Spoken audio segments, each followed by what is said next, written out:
Welcome back to the Next Aid Station podcast with your host, Jake Kilgore, me. Today I'm here with Ben Light. What's up, dude? How's it going? Good, man. Hey, today Ben drove all the way down from Heber, so good. I don't know, you were up at like 3 a.m. meeting us at the trailhead of Mueller Park. We knocked out a little over 10 miles together with Mick and Jen. Ran a nice new section of the DC Peaks course. But, dude, you were up early and bright-eyed, bushy-tailed, ready to go. Well, thanks to my rock star now, I'm all bright-eyed, bushy-tailed still. Yes. So Ben Light, for all of our listeners, Ben is really specialized in like ultra endurance, like beyond the 100-miler, right? He's like a 200, 300-mile kind of guy, but you've specialized a lot. I mean, you've done the Triple Crown of 200s. You did the Brawl 300, which we'll get into with Mike McKnight. Yep. We just had Mike on the show. And you told a really cool story while running that we'll get into a little more in depth, which is one day you raced the Wasatch 100, hopped on a plane, flew to California and did the Tahoe 200. Yeah. Dude. So we're going to get into that. And then, of course, you're a coach, and we'll get into a lot of the coaching stuff. So you really found this niche in strength endurance. I want to open with what is strength endurance? Why do you really emphasize that with some of the men and women that you coach? Well, my background long before ultra running was as a strength coach. I actually did CrossFit coaching. I've done strength training for like high school football teams. I was a personal trainer. So that was my life. Ever since like high school on, I was just always in the gym. I enjoyed that. I enjoyed that aspect. And as I transitioned into endurance sports or in triathlon, I started out kind of going that direction and then got infatuated with ultra running and moved into that direction and into the longer distances. I noticed I was never like really fast. I was carrying a little bit more muscle mass. I was a little bit bigger. But one thing I noticed that even though I wasn't crazy fast on the first half of these 200-mile races, the second half is where I started to dominate or try, or I'd really start to shine, you can say. And I was like, why is that? Like, why is it on the second half of these 200-mile races? And I noticed that these runners that were really fast on the shorter distances didn't have as much muscle mass as I did, so they're a little bit lighter. But when you hit a fatigue level deep in even a 100-mile race, like once you hit mile 75, you're kind of like at this peak fatigue level, and then you finishing out the 25 miles. Well, on a 200, it's that same fatigue level, but now you got 125 more miles to go. And I noticed that my uphill power, you're carrying a lot more weight because aid stations are farther apart, so your pack, you have more water, more nutrition, extra gear for nighttime and also for cold weather. It kind of weighs you down, and some of these faster, lighter runners tend to get more fatigued faster with this extra weight. And with my body structure and the muscle that I carried, I started to hit that fatigue level, but it wasn't as I could still move fast. I could still go uphill with ease and use my upper body strength with my poles. So I have 4 limbs actually helping myself get up the hill, and carrying the weight of the pack was no really big deal. And so as they slowed down, I maintained and made up a lot of time. And so I started to see this, and as my endurance increased throughout my training, each year after year, refining my motions, I started to get faster, and I started to learn how to train even more properly towards an event. And so I've learned that strength endurance can actually add a huge value to a long endurance race.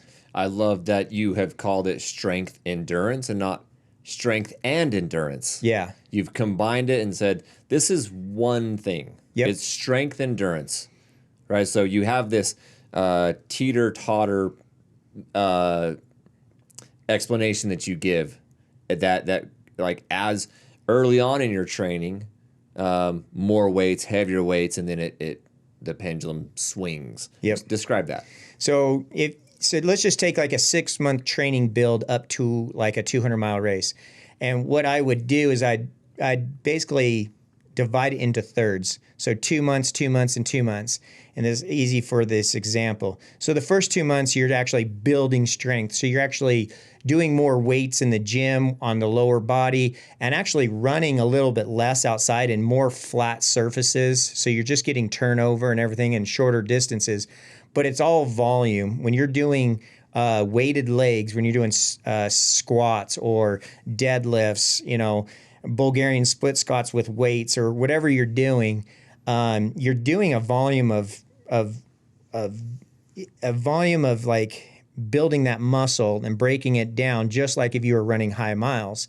And so you have to put some type of miles to that breakdown or that workout. And so even though you're doing less miles outside, you're doing heavier weights on the inside of the gym, it's still this building process. And so less miles, higher weight, the first third of your training cycle. And then we go into like a transition phase that lasts about 2 months. And what that is the teeter-totter effect will start to swing the other way and come out to a level. So you'll start to decrease the amount of weights and weighted exercises that you're going to do, and more doing like a weighted step-ups, box step-ups. You're doing Bulgarian split squats. You're doing walking lunges. You're doing more of like almost like an active like movement type style of weight training versus the stationary squats, deadlifts, and stuff like that. And then your volume is starting to go up outside. And so we start to transition that to the outside. And then the last third of this is, I always call the endurance phase. And in that endurance phase, you stop doing all type of weights in the gym and doing more muscle activation, step ups without weights, more reps. You're starting to do more mobility work with muscle activation and no weights. You could still do upper body weights, but no lower body weights. And then on that, we're starting to increase our if you have an event that has a lot of vert, you're starting to increase your vert outside, and you're starting to increase your miles and the time spent. And what that does is it takes all that foundation build strength that we did in the first phase and transition it into endurance, so that it turns into more of a fast twitch, powerful muscle to actually carry you the distance and increase the speed. So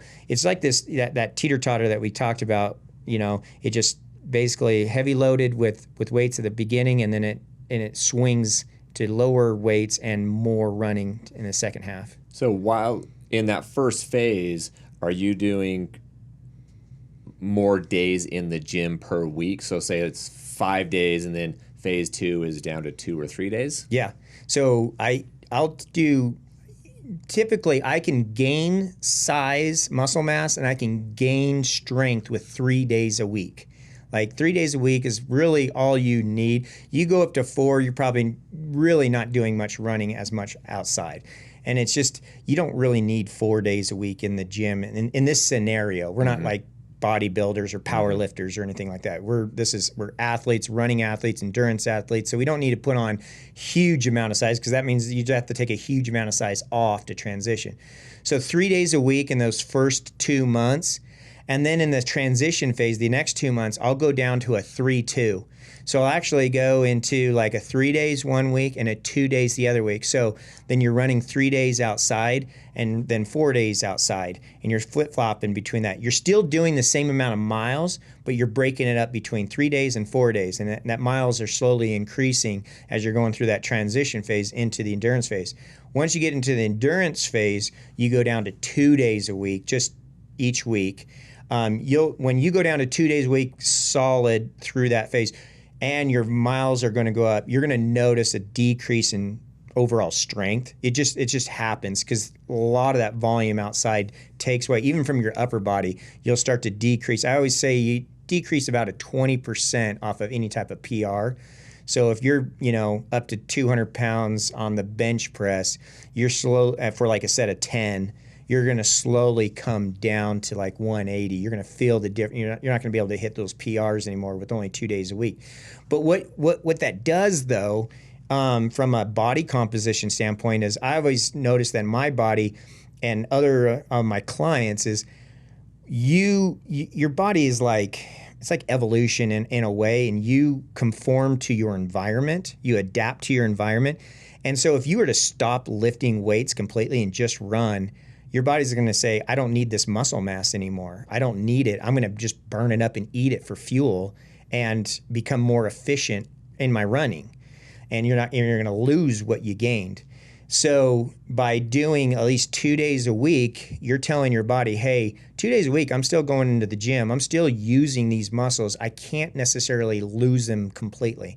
So it'll hang on to that mass and actually go after another form of mass that it wants to lose to become more efficient.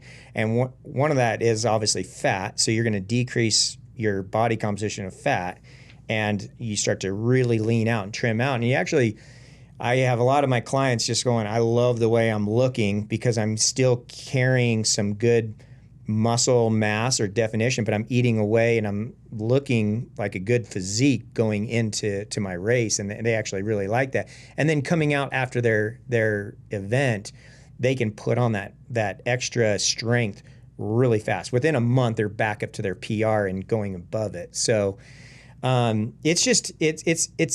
it's not for everyone, I guess you can say, but it's for those people. My clients are those people that want to stay as strong as they can because they've put a lot of time in the gym, but they have these big goals of doing these long distance races and moving into the ultra world and have a happy balance of two. So how strong can you be and how light and fast can you be at the same time? So last question on this topic that I have is, when you are in the gym and you're doing either phase 1 or phase 2, those types of lifts or weighted exercises, are you running on those days, or that's all you do that day? And then the running days are the running days only?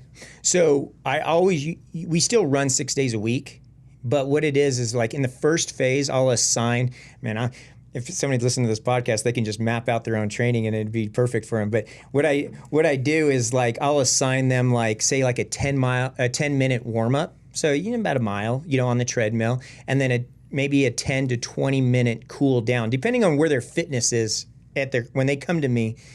It depends on what their volume is currently, and then how long we have to the event.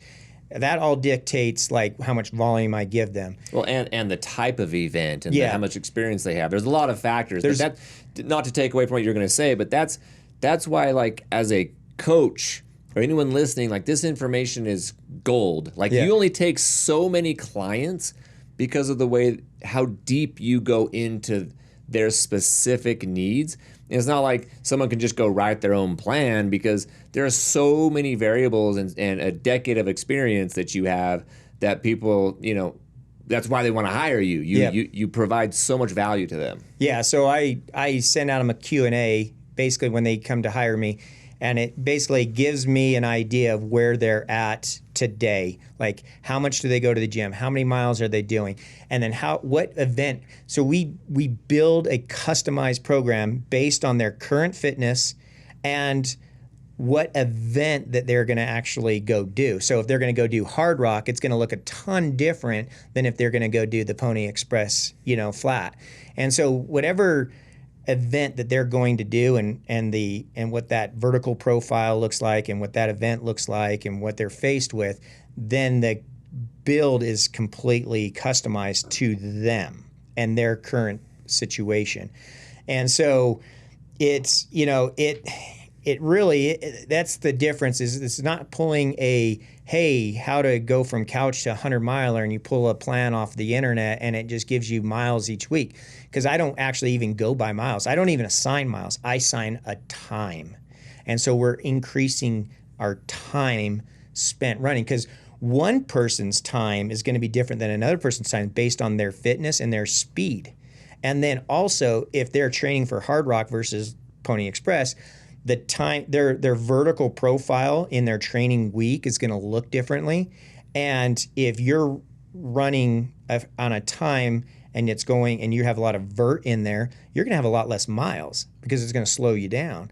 And so we're not worried about getting 50, 60, 70, whatever miles a week. We're worried about hitting certain numbers such as vert and then time spent outside running. So in my training plans, you'll see that being assigned. I don't assign miles at all.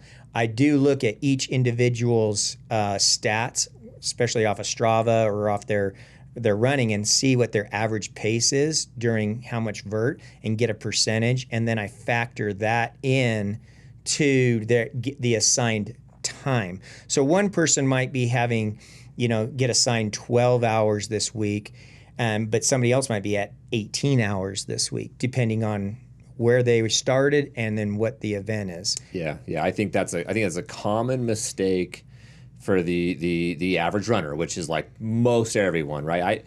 I had a really successful Bear 100 a few years ago. One of my favorite races, favorite courses, one of my best times in 100. I just felt great the whole time.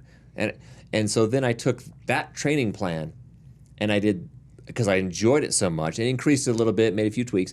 But pretty much that training plan, when I was planning and training for the Hurt 100 in Hawaii, which is like totally different race, and it didn't work out great, right? I didn't, like to your point, I didn't take into factor the elements or the type of race and the differences in those races to tweak my training plan. I just thought, I did really well in this 100-miler.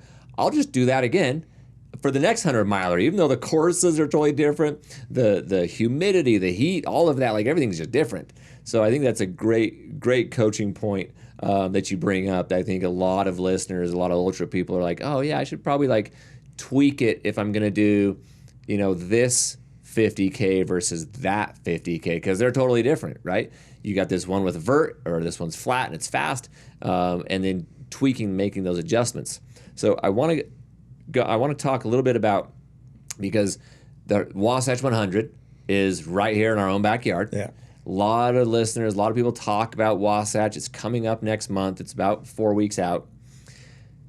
If you someone to look up Ben Light on Ultra sign up, you don't see a lot of races. You're not like go race 6-8 races a year guy, and you're all on Ultra sign up and all that stuff. You're like adventure guy, and you want to you pick the coolest things to do that just push your limits that maybe someone's never done before. So walk me through how you came up with this idea and how it went when you ran. So those listening, the Tahoe 200 used to be in the fall. They just moved it to June over Father's Day. Last year before was the first year. So it's only been a couple of years. But it used to be in the fall, and it was the same weekend as the Wasatch 100. And you had this idea, which was what? So it just to give some context, I'm a great daydreamer. When I get into the flow of running, I mean, I think probably everybody is, but when I get into the flow, I don't turn on music when I'm running. I'm usually thinking of things.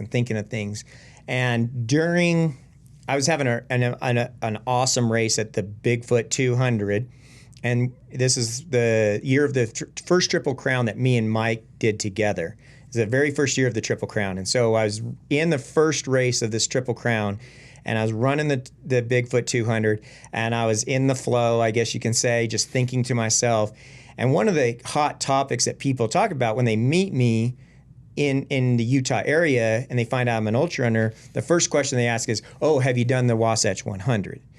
And to let you know, Wasatch 100 and the Tahoe 200 literally are the same weekend. And when I got into ultra running, the Tahoe 200 was kind of like an intro, something that I paced the very first year of it, and I did it the next year. I mean, the Tahoe 200 isn't that old. It's not that old. So 2014 was the first year. Yep. And then I ran it 2015, 16, 17, and 18. And so it always landed on the same weekend as Wasatch. And so people would keep asking me, "Have you done Wasatch?" And I'm like, well... You're like, no, dude, I do the Tahoe 200. I'm kind of like, the Tahoe 200 is kind of like my jam, you know?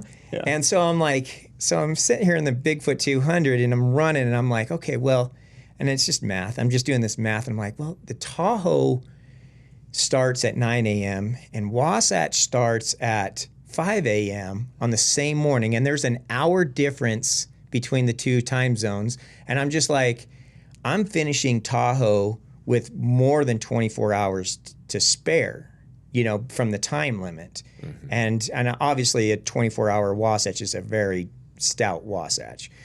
But I was just trying to sit there doing the math, and I was just like, I just wonder if you could actually start the Wasatch 100 and finish it and then catch a flight over to, the Tahoe area and then start the Tahoe late because you have a 105-hour window to finish the Tahoe. So I was just like, if I just narrowed that down to like 75 hours or something like that, that would give me like 30 hours to do the Wasatch and all this stuff. But you got the plane ride, and I was just sitting there thinking about this. This is what I was daydreaming about the middle at mile like 150 of a 200-mile race. Yeah, so those listening, the Bigfoot is the second weekend of August, which we're sitting here on the 10th of August. Bigfoot actually kicks off, I think, tomorrow. Yeah. So it's good timing. But yeah, so you're listening, you're thinking about this in early August going, I wonder if I could pull that off. Yeah. And so I was doing the Triple Crown that year. This is Tahoe. The funny story is I pull up next to Mike. I caught Mike. We were leapfrogging each other this whole race. He was having some stomach issues and stuff like that. And so we're leapfrogging. I pull up next to him, roughly about 50 miles left of the Bigfoot course. And we ended up running majority of the last 50K plus together.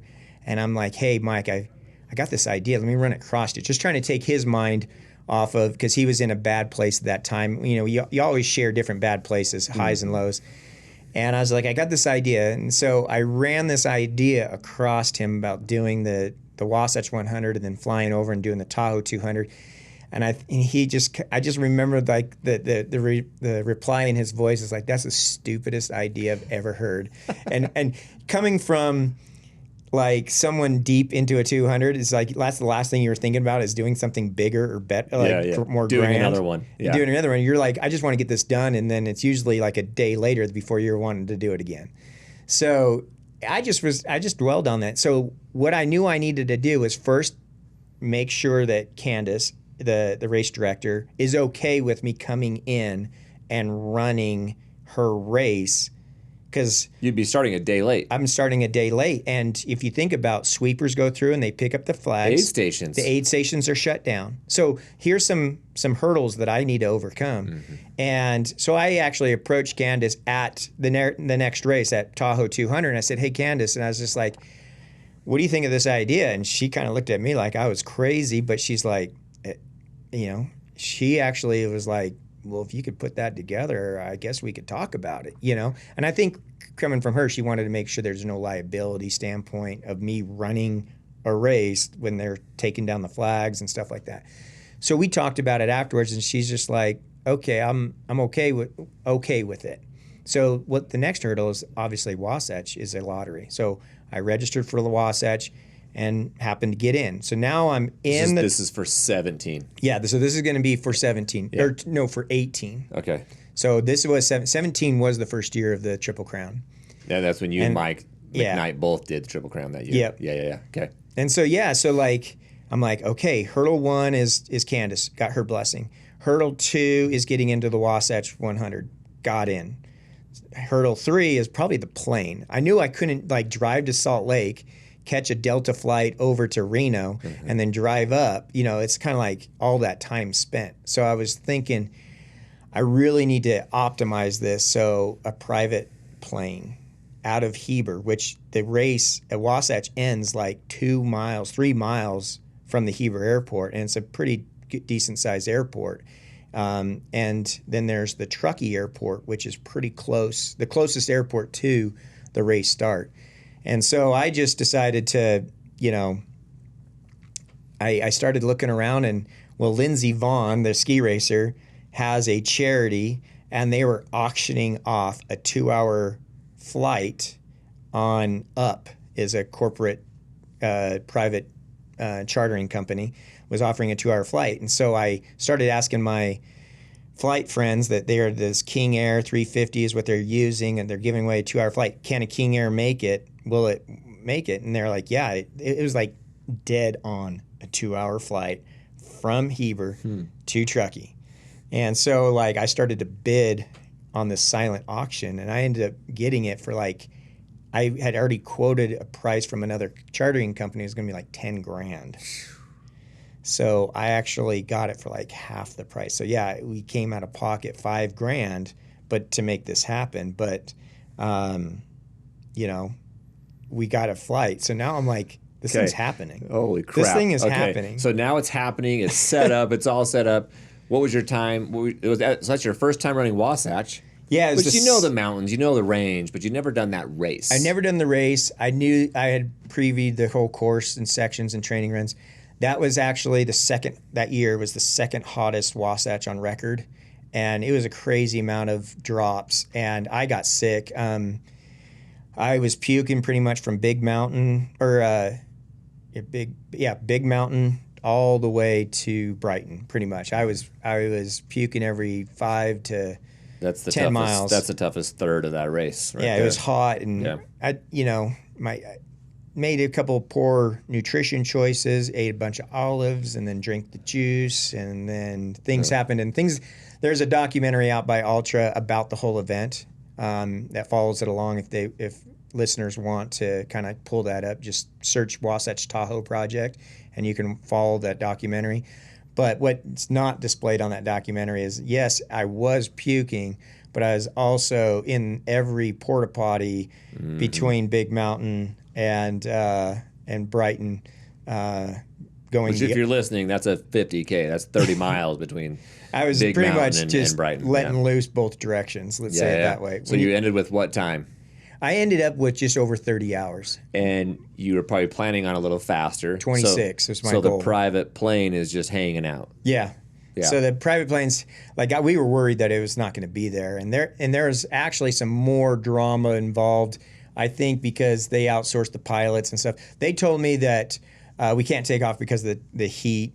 That wasn't, I think they were trying to buffer the real situation. And the real situation was they were making sure that because they were leaving late, they had another flight to another pickup that they were going to be missing because UP asked them to stay, which was very kind of them. And they had to work out some details, payment details with these pilots. So you knock it out in 30 hours, which Wasatch starts at 5 a.m., right? So you're done at, what's that, 24, 6, 11 a.m. So I was done. No, I was. You're done at 11 a.m. Yeah, I guess so. Hop on the flight. Now it's Saturday because it starts 5 a.m. Friday. Yeah. Now it's 11 or 12 Saturday. You hop on a 2-hour flight. You get to Tahoe. Do you remember what time you got to the starting line? It was like when I started. It was like between 4 and 5. It was like 5 p.m. Even though you gained an hour. Yeah. Wow. So just the logistics of getting there and all that. Yeah, there's a lot of situation, but so you're 24 hours almost exactly behind. I'm more than I am. Because they would start 5 a.m. 24. I was like 33, 32 hours behind the front runners. Okay. And think about it like. All right, let's go. I'm starting Saturday night. Courtney DeWalter and Kyle Kurtner Kyle won. Courtney was second. And Courtney was leading forever. Yeah. She was leading forever in that race. She was leading for like 170 miles or something. Yeah, I started 33 hours late, and they finished in 49. 49 hours. So they were they were pretty much on the last bit, like the last 50 miles when I started out. Yeah. Oh my gosh. Okay, so take us to Tahoe. You're there. You're starting about 32, 33 hours late. And you get there, and are the first few aid stations just picked up and gone? Yeah, so I planned for that. So I had a crew made up of my brother, my wife, and one of the key female that I paced the very first year of Tahoe. She's from Atlanta. Her and her husband came out as well to crew me. So I had a really awesome crew and they would just crew me at each of one. We wanted to make it as legit of the Tahoe race as possible. So there was no pacing until I didn't have a pacer until Tunnel Creek was that year's in reverse. So it was the year 5, and she did it in reverse. And so there's no pacing until Tunnel Creek. And so I followed all the rules. I follow the rules. And there's no crewing outside the aid station. So the crew had to go to the aid stations where the aid station used to be set up, and that's where they aided me. And then I'd go to the next one and the next one and the next one. Because if you did that now, last year or this year, the aid stations would still be there. Well, that's because it's out and back. Because they're out and backs. Yeah. So like I try to keep it as legit as possible, and then my main goal was to try to finish in that that time frame of 105 hours, which is Tuesday at like 2 or something in the afternoon or something like that. And but what really took a toll on me, the biggest thing, I was actually making up a lot of time when I got over to Tahoe. It was I was actually doing really well for the starting so late, was the fact that obviously I just went through the first night at Wasatch completely. Mm-hmm. I was able to get a little bit of sleep on the plane on the trip over, but then starting late, where I was going to be at, like I ran through the first night because I was in between aid stations, and I wanted to sleep at a particular aid station, and by the time I hit it, it was already morning and light. And so I just kept running. So I actually got to basically almost 100 miles into this next 200-mile race. I was like 80 miles in, and so now I'm at 180 miles before I actually got my first real good sleep. And so because I missed the last one, I decided to try to make it up and do like 3 hours instead of an hour and a half, and which helped. I was doing great, but by the time I hit the next night, like I was hitting zombie mode. Zombie hallucination. Wheels are coming off. How did she do cutoffs? Did you have to meet the same cutoffs? So I didn't. Or she let you miss? So what we did, she made a thing was like, you're not part of my race until you actually become part of my race. Until you get in front of the sweepers. Yeah. That was the whole goal, is to get in front of the sweepers. So how long did it take to get in front of the sweepers? I didn't get in front of the sweepers. You never made it? I never made it in front of the sweepers. I pulled into where it would have been 140 miles of the Tahoe 200, so I'm at 240 miles. And my crew, I planned to sleep at the next aid station. It had just gotten to dark.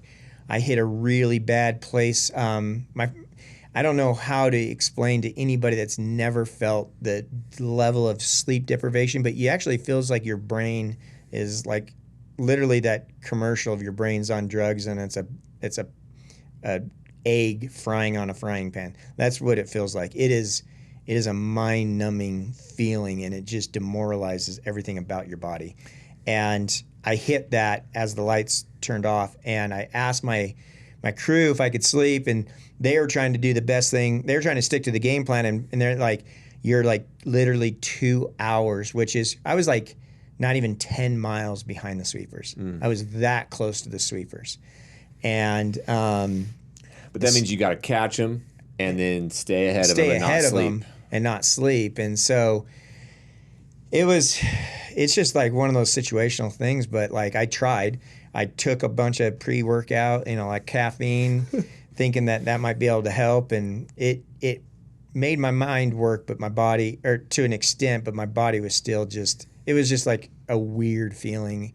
And then it got to a pretty scary place where I was even asking my pacer, this is probably the worst I've ever been in anything, and I was asking my pacer to call the police. I was like, hey, if you call the police have to come, and they can give me a ride to the aid station. I could sleep, and then I could get a ride back to where I where I stopped, and then we can keep going, because we were on a section that we were climbing a big road up to a cabin community where the aid station is usually located. So there's like this big long uphill climb road, and we were going up that, and I was like, and it sounded like best idea ever. Oh, it probably was. Like my mind was like, I was sold on it, and my pacer was stressed out. Like she could see the look in my eyes, she could see like my reasoning, and you're like, no, this makes perfect sense. There's nothing wrong with this. There's nothing wrong with it. It's like a pin drop. People I'll do just this drop all the time in races. Yeah, this is fine. It's like bad water, you know. You like drop your pin and go to the hotel and cool off, and then come back and pick up and keep going. Pick up your bib. But no, we actually had we just hit like some. So how far did you get? Did you do the full 2? Did you just? Yeah. Is that where you dropped? No, I didn't drop at all. You did the full 200. I had to get to my crew. Basically, had to sleep. Took advantage. I had to like tell them like, okay, the goal is off the table right now. I have to sleep. And once I slept for a couple hours, it was like game on again. Like is that it? Just 2 hours? Yeah, it was like I got about 2 hours of sleep. But once that sun came up, the heat. Like I was in a sleeping bag on a cot, and like. They said I was asleep for maybe an hour or something like that, but that made a huge difference. So you were able to finish, but you just couldn't catch them. Yeah. So it all goes back to Wasatch, right? You hit your goal at Wasatch, 26, even 27 hours. It's a different ball game, right? Yeah. You're probably right there, but that hasn't been enough for you to try it again. Well, now you can't because they're on different weekends, but I'm sure you learned a ton. Oh yeah, everything's about yourself a learning. And yeah, is an amazing experience, and it's just like, I don't know. My thing is, like even my Instagram handle is Adventure Your Potential. Like an adventure within itself is you're going into the unknown. You're discovering beyond your limits, beyond your comfort zone, beyond anything. Your potential, you cannot find out what your potential is without going and stepping into the unknown. Mm-hmm. And so, like, I think the majority of people have ideas, have like these kind of like insane ideas. I wonder if I could do this. I wonder if this is possible.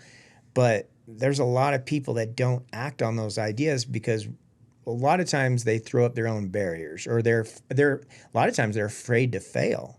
Then that failure it's like all of a sudden I don't want to be looked at as a failure. I don't want to be looked at like a label or an identity. I'm a failure, and that's something that you put on yourself, and it paralyzes you from actually figuring out like what is your potential. Yes, you may fail, but sometimes failing, if you're actually still striving to go past the unknown and go beyond your limits, you get to discover things, and then you can analyze what you learned and fine tune it and go back and try something else again. You gain experience, you raise the bar no matter what. The minute you step beyond your limit or your comfort zone, you're learning, you're growing, and you're initiating this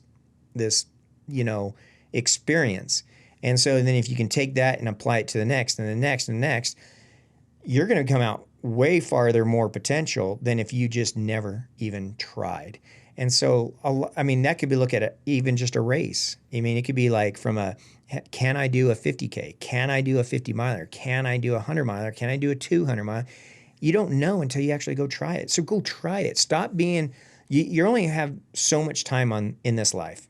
I mean, and how you spend your time. Are you pursuing, what your potential is? Are you striving to see a greater potential in yourself? Or are you just comfortable and just going to watch from the sidelines other people that do have the courage and they do have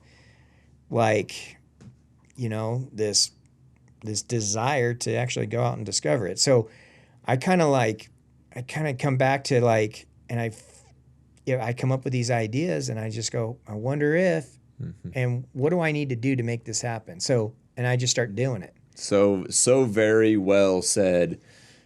Adventure your potential. Yeah. Go find the man and follow him, and he does some really cool stuff. So we'll describe it a little bit and get into it, but the brawl. Yeah. The brawl was 2 years ago, 2021? 2020. 2020. COVID. So there's like a bunch of races aren't really happening. People are kind of holding up. you and Mike McKnight are like, hey, here's a crazy idea. Like, this sounds cool. And you do the Bear 100 from Bear Lake, Idaho, Utah border, up over and into Logan. That's 100 miles. Yep. And then there's 100 miles in between that and the Wasatch 100. Yeah. Which ends down. So you kind of started at Mike's house and ended at your house. Pretty much. Basically, right? Yeah. So you go from Mike's house in roughly in Logan, in that area. But he's, you go Bear Lake through Logan, 100 miles in the middle. And then you came right next to my house at the in Kaysville and did the Bear 100. Or sorry, the Wasatch 100. So you guys called that the Brawl. Yeah. And how'd that come about, and where's that going to go? So I'm going to give this 100%. The idea came from Mike. So we were on a training run, having fun. It wasn't at the Bigfoot 200. No, we were just on a training run. Idea.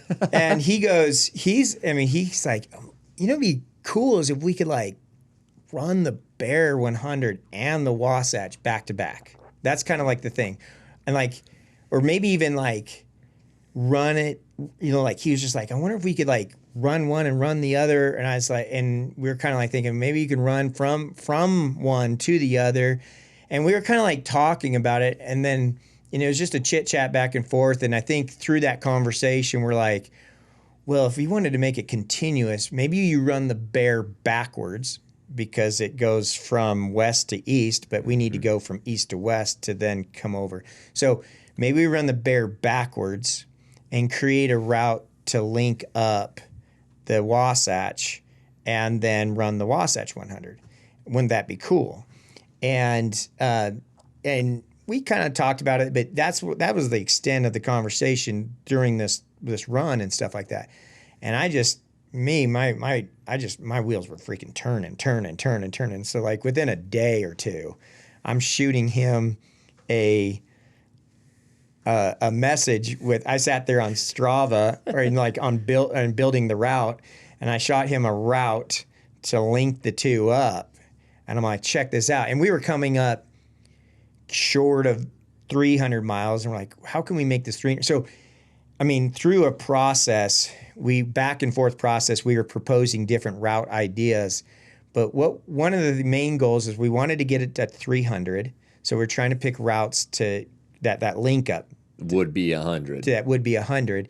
And then how could we make it stupid amount of vert? Like just like how can you make this just stupid, Which ended up being 66,000. Yeah, so between having 20 and 20, and then we added a 23 in the middle, or 26 in the middle. So basically we're like, what would be cool? It'd be like summiting every peak down the Ogden front down until we got to the Wasatch, 100 start. And so we just found the most easiest route to link up, but to link up actual peaks. And so, yeah, we just made this up, and it connected, and then it snowballed from there. We had a friend, I had a friend that I had connections with that helped me raise money on another. So like my Wasatch Tahoe event, I was raising money for a nonprofit organization out of Sandy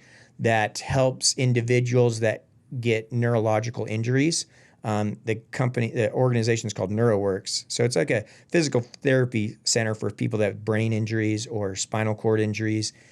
And this particular friend actually helped me raise money for this organization through his company that he worked through, Costa Vida.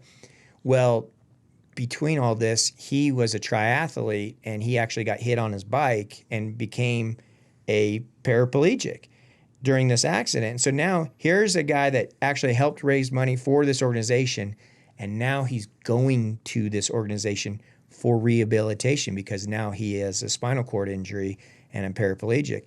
And he still had this ultimate goal of doing an Ironman as a paraplegic now.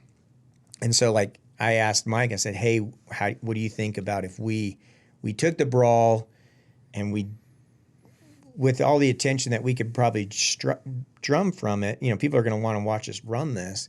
Maybe we can raise money to help this friend of mine. And so that's what we did, is we raised this money, and we were able to purchase a racing wheelchair. It's like $12,000 racing wheelchair that's customized just for his body and his paralysis, because everybody's a little bit different wherever the break is. And so it's customized for him. And then an amazing coach that's actually the Paralympic coach for the Paralympics. It lived here in Salt Lake, and I got him involved, and he goes, whatever amount of money you can for coaching, I'll match it. So I'll double it. And so we were able to get him like 2 years of private coaching to help him to learn how to start racing and everything. And so it was so where I'm going with this, and why I want to talk about this, it just to really for your listeners, is when you go into ultra running and when you go into endurance, you're going to hit a level of just fatigue, and you're going to be asking yourself from a mental standpoint, why am I doing this? Why did I put myself in this situation? And I've learned over the years that if I'm not doing it just for me to say that I'm doing it, more of a selfish thing, and it's not necessarily selfish, but just self-accomplished thing. But if I shifted that focus onto something else greater than me, whether we're raising money for an individual or for an organization or for a cause or to bring awareness, all of a sudden I have a greater purpose. And that greater purpose, that our why that's driving us forward, from a mental standpoint, you can drive your body farther into, accomplishing greater things by doing it for someone else than doing it for ourselves. And so by tying this, a lot of my projects, these ideas that I have, I try to tie it into a greater cause so that it's more of a driving force, and it's doing good. It's helping the community. It's not just about me and Mike running this race because all the races are shut down because of COVID. It's like, how can we take this extraordinary event and do good for the community and somebody else? That's so cool. And you guys ended up knocking that out and raising money and raising awareness and doing all of that. Such a cool event. Hopefully it becomes an actual event down the road. I think there's a plan for that. We're looking at turning, maybe that might be Utah's first 300-mile race. Might be all of our first 300-mile race. So I know on your schedule, you do have the Divide 200. Yep, in a couple weeks. That's a couple of weeks out. That's early September in Canada? Yeah, September 11th. Starts in September 11th in Canada. September 11th in Canada. Is this its first year? Yep, first year. First year. Undiscovered. Mike's going, you're going. Yep, I'm racing Mike there. So that race looks awesome. I mean, Canada has got to be phenomenal. Early September is going to be beautiful. So you got that on the calendar. But how about the Mr. Adventure Your Potential? What's on your mind? What are you thinking about, man? What's the next big thing that's not on Ultra Sign Up that you can go sign up for? What do you want to do? Well, I know those that follow me and Mike, last year our big thing was the AZT, and we raced each other, from opposite ends on the AZT, trying to set a new supported FKT record there. Things went sideways earlier for me, but later for him, and we both didn't actually accomplish that. So that's still definitely on the docket. We're trying to find the right. 800-mile sections of the 800-mile race on the AZT. You got to find the right year. We learned the hard way that a lot of water equals a lot of growth and a lot of overgrowth and a lot of bushwhacking, and doesn't result in a very good, efficient run.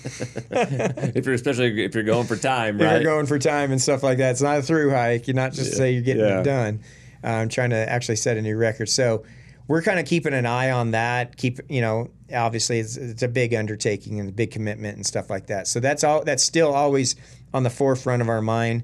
But I always have crazy creative ideas that have working parts that I have to kind of pulled together. So if we want to find out, we got to follow. We got to stay in touch. Yeah. Because I know that you're always going to have something really cool, big, something of grandeur up your sleeve. Yep. That you'll pull ideas off over the next year or two, over the next handful of years. You got some cool stuff coming. So I know you're big on your why and why you run, and maybe even how you got into running. So I've got a copy of my book, Trial Running, for you. Awesome. It's a book that I wrote just a couple of years ago, 3 or 4 years ago. But it kind of tells my why and my story, which is, essentially, it's in every other chapter format. So on the even chapters, it talks about I'm Tough 100 and my grind through that 100-miler. And then the odd chapters takes you through a decade-long experience that my family and I went through, which is like an FBI raid of my office, investigation, indictment, a couple years in prison, and how I got into ultra running in the middle of all of that, and then how it ended. So, of course, it ended just fine. I'm sitting here with you, but yeah, I went away to prison for a couple years, and that was tough on me, my family, my business, and everything. But ultra running and trail running was a huge part of me getting through that, even while I was gone, and how I trained and ran and kind of persevered through that. And now it's a big part of my life today, and kind of it's this aid station mentality that I took throughout the entire process.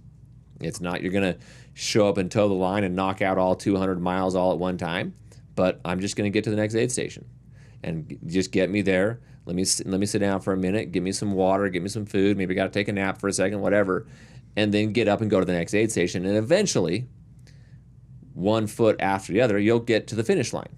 Yeah. And I learned that through ultra and through running, and I used that, and my family used that, and we still talk about it today, about getting to the next aid station in whatever you're going through, whether it's, addiction, divorce, maybe you lost your job, or you lost your house, or you lost a loved one, and you got to take it a day at a time, a week at a time, and sometimes it's I just got to get to the next hour. And so that take that mentality and package it up with a couple of my stories in my life and put it in the book. So I got a copy of that for you. Awesome. So I don't have it on Audible yet, but all my begging fans are just begging me to do that. all 9 of my fans. So I will. I'll give you that book today, but read it, share, whatever, and it's something I think you'll find a lot out of it. So appreciate it. I've got that, and then I got 3 closing questions for you. Okay. I want you to answer these questions as a strength endurance coach. Okay. Okay. What is one thing that endurance athletes should stop doing today? Whoa. Just strength endurance athletes. Yep. Yeah. Should Just stop doing today. Mm-hmm.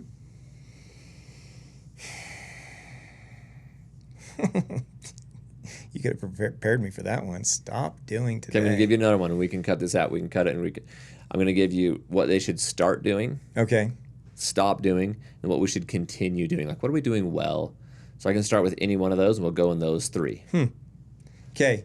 Which one do you want first? I'll do what they should start doing first. Okay, let me get that. Okay, so as a strength endurance coach, what should athletes start doing today? I think what they should start doing more of, and I say more of because some are doing it, but I don't think they're doing it enough, and that is recovery. I really feel that the strong majority of newer athletes, and until they actually become veteran athletes, and even athletes that they don't make it longevity unless they start to recover. When I'm saying recovery, you got sleep is super important for the body. You also have nutrition, super important for the body. Like, I don't think there's enough emphasis on proper clean nutrition.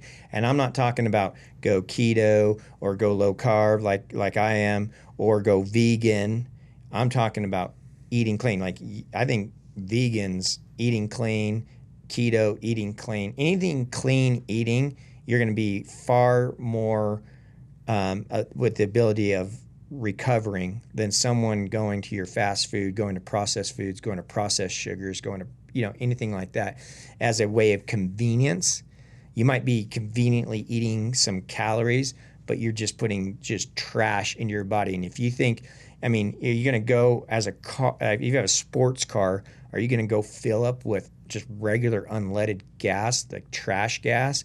Or are you looking for the best refined race fuel to put in your car to get the highest performance out of this vehicle that you're expecting to get performance? And your body's the same way. So eating clean and then rolling out. So many, not just say rolling out, muscle work, muscle recovery. We're demanding so much from our muscles. Our muscles are producing lactic acid. It's getting torn down. And there's a lot of tightness. And then if you're not taking that extra little bit of time out of your training schedule and time allotted per day to recover the muscles, you're just tearing down. And as those muscles become tightened, and even into chronic tightnesses, you start battling, injuries. You get muscle imbalances. And I always like to say, like, if you got an engine that has like a V8 in it, or even a bigger, and if you were to take a few cylinders away, because when you have tightness in the muscles, the muscle shuts down, it stops to contract in certain areas of the muscle, so you're using less cylinders of the muscle because it's shut down, it's not recovering. And so you're trying to increase your miles, increase your performance, and you're trying to do speed work and do all this stuff, but you got a V8 and you're only using 4 cylinders of it. How do you expect? You're going to have to push it that much harder, which is going to cause that much more issue. And so a lot of people are running themselves into the ground and spiraling down. It's a domino effect. So if they take the extra time from the beginning to, from a rolling out muscle recovery standpoint and then a stretching mobility standpoint, their performance is going to increase leaps and bounds on a daily basis. They can train harder. They can train recover harder, better, and train faster, and have a better race. And a lot of people wait until it's a chronic issue between and then they're pretty much going into, and then people are telling them they need surgery, they need this, they have a stress fracture. They just waited way too long, and then now we got to pay attention and make it preventative, right? So, long answer short, I think the recovery process is one of the most overlooked processes of training.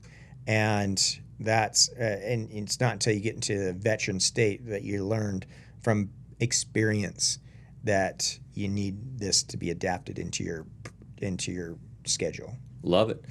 Okay, what's one thing as endurance athletes that we're already doing well? We do this well. Let's continue doing that. I think what we're doing well in the community, in the endurance community, is helping others and taking stewardship over our environment. That is one thing. We're out there. This is that's our happy place. And the last thing we want to see, our happy place, is to be vandalized or trashed, to be left and to be defaced and stuff like that. And I think once people come into the endurance community, they become more mindful of the environment. They become more mindful of access to public lands and all that stuff. And they become more passionate about it. And then also one of the things is within the community is helping others achieve their goals in service. There's nothing like, if you've gone to a triathlon or even a road marathon, completely different environment than if you go to an ultra. And from the volunteers to the pacers to people taking time out of their lives to help an individual achieve this goal. Because once once someone understands the life-changing experience of doing these hard things, and it creates better people, more empathy for others. You want that for other people, and you want them to, to help you. It's a big, huge support system. So I don't think there's any, I don't know of too many other communities out there like the endurance community within outside endurance, like trail running and stuff. I could not agree more. I'm sure there are other amazing communities that we're just not as close to. Yeah. But ours is top notch. We talk about it often on the podcast and just in life and on the trails. But the community's unreal. So I think we're nailing it there as an ultra community in the mountains on the trails. Okay. Final question. What's one thing that ultra athletes or endurance athletes need to stop doing? Stop doing that, dude. You just got a new client and you're like, bro, stop doing that. Well, we kind of talked about this on our run. I'd say two things. First, stop overtraining. Overtraining. Take the emotional component. I know that a lot of us tend to train to help us cope with stresses in our lives. It's like a self-medicating type thing, and it's actually a very healthy form of, but it can also be overindulging. Mm-hmm. You can overindulge. Overtraining resulting in time away from responsibilities that are probably more important than training, such as family. I mean, we're trying to make ourselves better humans in result of helping our family, for ourselves, but overdoing it could take that time away from kids, time that you can't get back, time with spouses and stuff like that. So stop overtraining and prioritize. And then just a little pet peeve is I'd just say dial back on the processed sugars. Yeah, okay. I think we all kind of ingest a little bit too much processed sugars in society, but a lot of too many inflammatories. But that one right there is like a sensitive subject anyways, because you see amazing athletes out there that can run amazing distances on gummy bears and just different stuff but I would say stay away from some processed sugars. You go to most endurance events, it's like you go to an aid station, it looks like a Halloween just threw up on the table. Yeah. And you're like, do you eat this stuff normally in your life? Like on an everyday basis? Like, why am I eating Snickers after Snickers after Snickers and Starbursts and all this processed stuff while my body's going through all this stress, where we should be looking for like some type of whole food, source of fuel to help fuel our body as it's going through this enduring process. So as a coach, that would be one of the things I would say too, is I try to tell all my clients, stay away from the candy, stay away from the oranges, even though they look really, really divine and good. A lot of it's going to mess up your acid pH balance in your stomach. Very acidic and stuff like that. So it's going to kind of create an issue. It's going to taste good, but it's going to create an issue. Start going after the potatoes. Start going after some of those homemade rice balls or something like that, and something with peanut butter and avocados and a little bit more whole food where your body can use as a fuel. Love it. Okay, this has been a phenomenal morning. I can't thank you enough for spending the morning with us. We had a great run this morning. We spent time here on the podcast. We got a great DC Peaks commercial coming out that people will see that should be featuring you and your amazing beard and all of its glory. And so, hey, this has been awesome. Ben Light, adventure your potential. I apologize now to Survivor's Jeff Probst. We couldn't get him on the show today. We're going to try again next time. But this has been the Next Aid Station Podcast.